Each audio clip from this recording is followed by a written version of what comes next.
اچھا حضرت یہ دارالعلوم نظامیہ کے بارے میں کوئی دسو نا تو آج کے پروگرام. بسم اللہ الرحمن الرحیم الحمدللہ رب العالمین والصلاة والسلام علی سید الانبیاء والمرسلین وعلی آلہ وصحبہ اجمعین. اصل میں اس وقت ہم جناب اللہ دین ٹھیکیدار صاحب کے دولت خانہ پہ موجود ہیں. جی جی. تو انہوں نے دارالعلوم نظامیہ کے طلباء کو یہاں پہ مدعو کیا ہے اپنے پروگرام میں. جی جی. تو بیٹھے ہوئے ہیں الحمدللہ. یہاں پہ 40+ بچے ہیں ہمارے پاس دارالعلوم نظامیہ میں. اچھا. اللہ تبارک و تعالیٰ کی بارگاہ میں دعا ہے. یہ کس کس سلسلے کی تعلیم آپ؟ قرات ہے.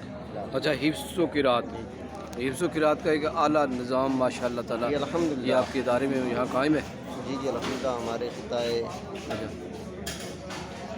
جموں کشمیر کے جید علماء کا اعتماد حاصل ہے. سبحان اللہ. اچھا. بزرگوں کی دعائیں ہیں کہ الحمدللہ.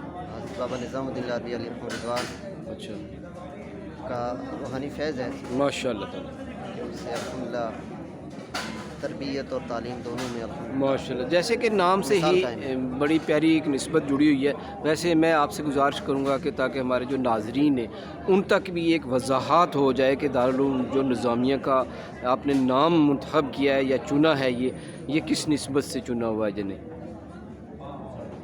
اصل میں یہ ہمارے پیر و مرشد حضرت بابا جی صاحب لاروی علیہ رحمۃ رضوان ان کو بھی نظامی نسبت ہے ماشاء اللہ. خواجہ نظام الدین کیانوی علیہ رحمۃ رضوان سے انہیں بیعت بھی ہیں اور خلافت بھی حاصل ہے. بہت فیض حاصل ہے ماشاء اللہ. وہی فیض چلتا آ رہا ہے. تو آگے جتنے بھی ہمارے سلسلہ نظامیہ ہی چل رہا ہے اپنا. جی جی.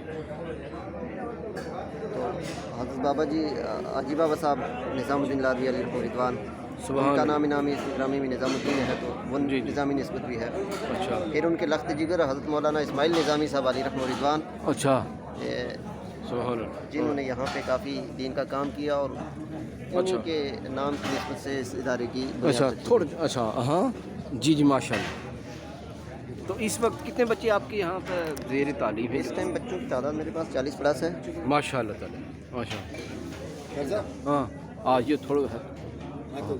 اچھا جی.